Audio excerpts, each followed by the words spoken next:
We got breaking news. So the Browns have opened Deshaun Watson's 21-day window of return from the IR. He's been out since October 2024, tearing his Achilles, if you remember, Week 7 against the Bengals.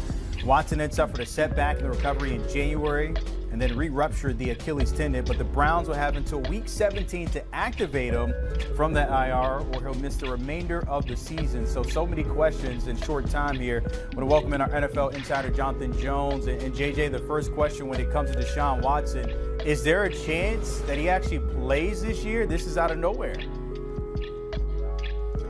There's a chance. I think it's pretty small. I would be fairly surprised if Deshaun Watson ultimately steps on the field to play a game for the Cleveland Browns in the 2025 season. And hearing from Kevin Stefanski earlier today, the focus is just putting him back in a helmet, getting out there on the practice field, throwing with his teammates, getting some very limited individual reps, probably some scout team stuff. This is not something where, hey, they're opening up the window and he might come back in a week or two. We could see him start for the Cleveland Browns next week. It's not that, okay? This is, let's get him back out there on the practice field. Let's see how he's doing. But it's my understanding that even if he's looking good out there on the practice field, again, the odds are low that he will be playing for the Browns this season. So then that question goes to like the long-term plans as we see the numbers and the cap hit when it comes to him. Of course, he'll be age 30 this year actually, and then 31 with 80.7. But the long-term plans with Watson, you're still talking about Shedeur Sanders. We've talked about the rotation with Dillon Gabriel here. If you're the Browns and you still have those first-round picks here, you know, what is the direction here? I know it's something that just happened, but what is the direction that the Browns might go? So, first of all, the guys who are there, right? Dillon Gabriel, who has now started, 6 games. Shedeur Sanders, who is going to start this upcoming week and very well may start the remainder of the season. Their futures are sort of up to them, okay? What they do on the practice field, what Shedeur Sanders does out there in games. This move right now, Deshaun Watson's return to practice, does not impact Dillon Gabriel or Shedeur Sanders. There has been some doubt for some time that Deshaun Watson would ever play again for the Cleveland Browns, and he is only under contract through next year. There's no way that a team is going to be trading for him, so if the Browns wanted to relieve themselves of Deshaun Watson, they would have to cut him. He would be a post-June 1 cut. There'd be a ton of dead money that would hit the cap, and then that would be the end of that. But as far as what it means for the guys who are there, does not impact them because their play is what's going to determine their standing with the team this upcoming year. And yes, you mentioned it. The Browns do have 2 first-round picks in this upcoming draft. And so we have known for some time now that Deshaun Watson is not going to be the future of the Cleveland Browns. It is probably the worst transaction in NFL history when you look at what was given up for him, when you look at the fully guaranteed contract, when you look at the return, when you look at everything that was surrounding Deshaun Watson that he had involved himself in over those years. And so now it's about, for the Browns, they're just getting him out there on the practice field again. And if they're not going to play him, I'm not entirely sure what the point of this exercise necessarily is. Again, odds are low he plays, and it's up to Shedeur Sanders what Shedeur Sanders is going to be doing this year and beyond. If we're looking into the future, and obviously I know your name is not Miss Cleo, JJ, but is there a place outside of Cleveland for Deshaun Watson? Because we remember what he looked like on the field when he's healthy. We saw what happened before that Achilles injury, but is there a place in 2026 for him once he leaves, assuming he leaves from Cleveland? It'd be hard for a team to go out there in time. There'd have to be a lot of due diligence that's done. You'd want your doctors to check on him because he tore his Achilles twice, right? That was a rare occurrence. And so this is not something where, hey, at the start, whenever the Browns, if they are to release him again, they're not going to be trading him. But if they are to release him, this is not something where he signs with another team the next day. And he would probably have to go in for a visit. This would be something that team ownership would have to sign off on, right? This is, you probably wouldn't have to pay him that much. The money wouldn't be an issue necessarily. I wouldn't imagine.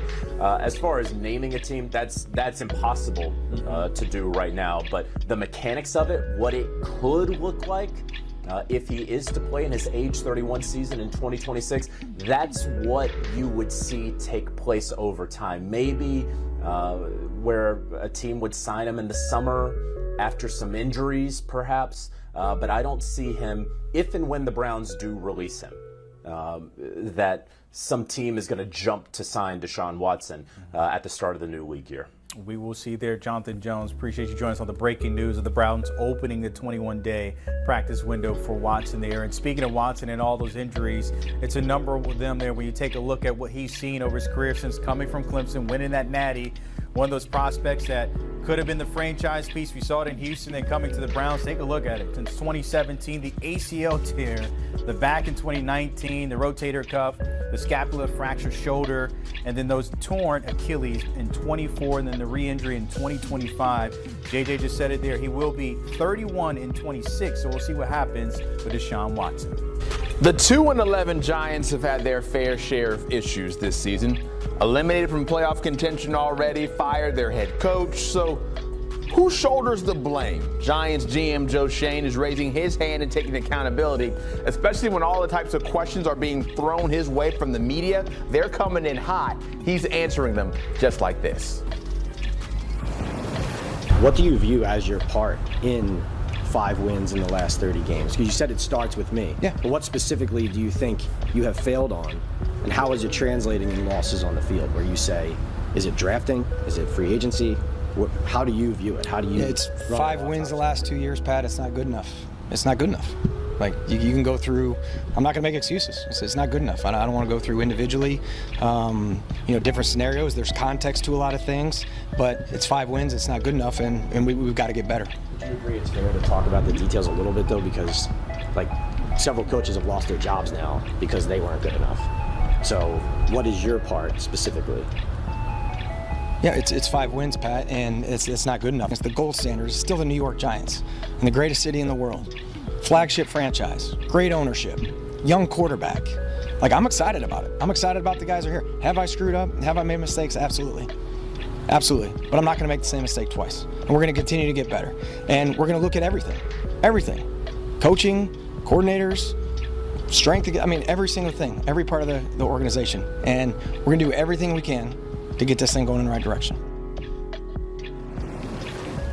Our direction is the proper direction because you're tapped in now as we bring in Kyle Long and our NFL insider, Jonathan Jones. And JJ, I'll start with you here as we continue the combo with the Giants and everything that's going wrong for them right now. You look at this franchise, you hear from GM Joe Shane just now, and everything he had to say. Where do you put the blame? What is the issue with this franchise?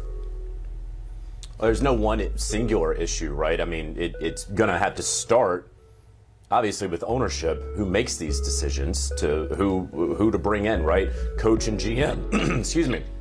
And now you can't continue to blame Brian Daboll. I remember when Brian Daboll was fired and it was, they're not protecting Jackson Dart enough. Well, you couldn't blame Brian Daboll for Jackson Dart not stepping out of bounds on Monday night, right? And now you have Joe Shane, the general manager, who, boy, you really don't want to have your bye week press conference come when you only have 2 wins this season. And as he noted, 5 in the last 2 years. But that's the way the calendar has fallen, and that is the way that the Giants have played football the last 2 years. And so it's unfortunate for Joe Shane, who will continue to take these arrows, right? It's not going to let up, because if we're all being honest, are the Giants going to get any better anytime soon?